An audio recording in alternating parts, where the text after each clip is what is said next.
We use names and titles probably 100 times a day without even thinking about it. Sir, ma'am, professor, or even just someone's first name. But what if I told you that inside those simple, everyday words, there's a hidden power? A power that's quietly shaping our social world in some really profound ways. Just think about it for a second. Imagine you're in a crowded room. It's noisy. You're deep in a conversation. And then, out of all that noise, you hear it. Your name. What do? I bet almost without fail, you turn your head. It's like an instinct, right? A reflex. And that simple, automatic turn, that's where this whole story really begins. And this instinct, well, it actually has a name. It's a fascinating concept from Professor Richard Brooks. He calls it the first law of address. And it's basically this fundamental, almost unbreakable social rule that's running in the background of our lives, whether we notice it or not. So the key here is that this isn't just you being polite. It's a deep-seated, almost automatic tendency. Think about the classic movie scene where a cop yells, "Hey, you there!" The person who turns around has, in that single instant, basically acknowledged the officer's authority. Professor Brooks says something similar, but way broader, happens in all our interactions. That little turn of the head is a powerful moment of recognition. Now, here's what happens because you turn. It's not just a physical movement. The second you turn, you've accepted an invitation to connect. You've created a little shared space, a common ground. And in that space, the words that were used, whether it was, "Hey Rick" or "Hey Mister," start to lay down the rules for what's about to happen next. So why do we just go along with it? Why don't we fight back every time someone uses a title we don't quite like?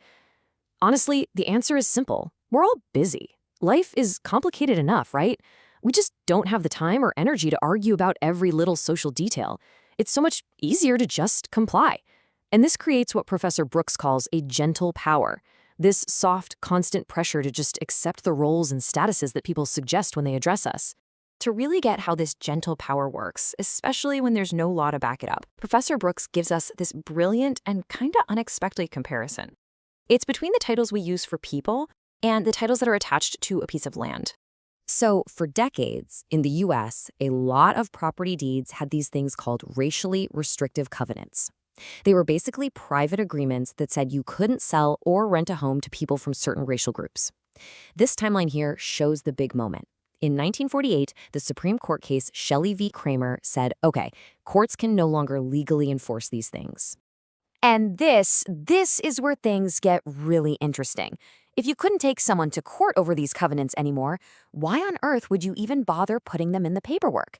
What power could they possibly still have? Well, here's the kicker. Their power wasn't in a courtroom, it was in the announcement itself. See, a bank doing a title search would see that covenant and might get nervous and deny a loan. An insurer might see it and change their rates. Neighbors would see it. So even though the covenant was legally a zombie, it was still doing its work by influencing all these other institutions. And this is where it all clicks together.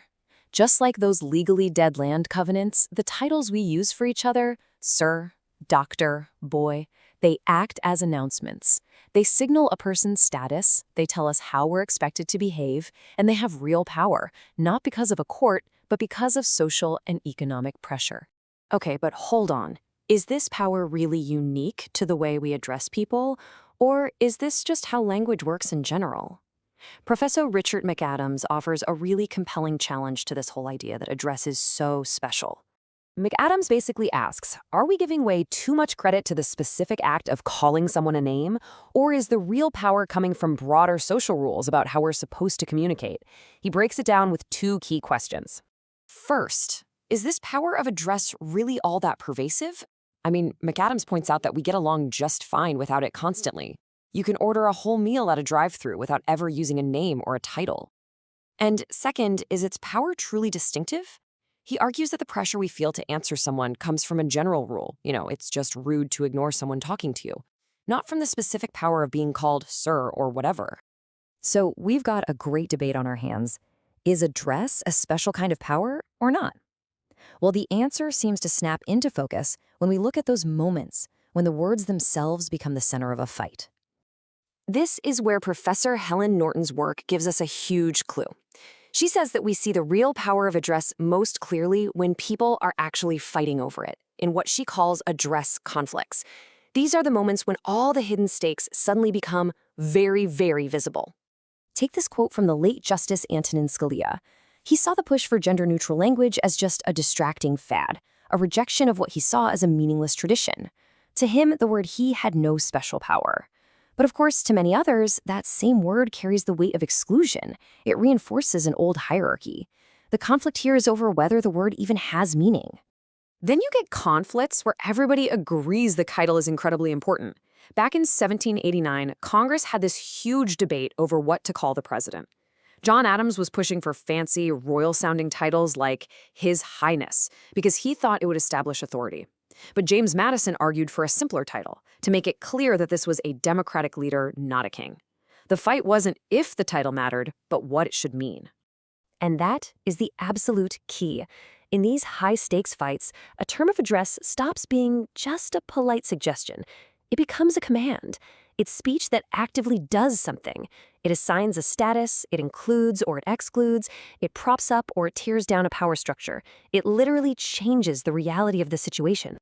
So this all brings us to the final question. When does all this social power become an actual legal issue? How does the formal law of the United States deal with the way we talk to each other? So what is the American law of address? Professor McAdams puts it beautifully and simply. The law of equality is the American law of address. What he means is, for the most part, the law doesn't care what you call people. You can call your professor by their first name, you can call your friend Your Majesty. The law only steps in when the way we address people violates that core principle of equality. And that's when a simple term of address can become critical evidence in a discrimination lawsuit. As the Supreme Court has noted, a white supervisor repeatedly calling a grown black man boy can be powerful evidence of racial hatred. Same goes for a workplace where all the men are called doctor, but an equally qualified woman is just called by her first name. Or think about the famous case of Mary Hamilton, who was held in contempt of court because she refused to answer a prosecutor who wouldn't call her Miss Hamilton, a courtesy he gave to all the white witnesses. So here's the bottom line. The law generally trusts us and our social norms to figure out how to talk to each other. But the second a term of address becomes a tool to enforce inequality, to put someone down because of their race, their gender, or their status, that's when the law steps in and says, nope, not okay. So there you have it. We've gone all the way from the simple, instinctual act of turning your head when someone calls your name to the highest court in the land. It just goes to show you that these little words we use every single day carry this incredible, often invisible power to define who we are to each other and to enforce the rules of our society. Which leaves us with one final thought for our own lives. The next time you call someone sir, or use their first name, or choose a pronoun, just ask yourself, is this just a simple courtesy, or are you in some small way issuing a command?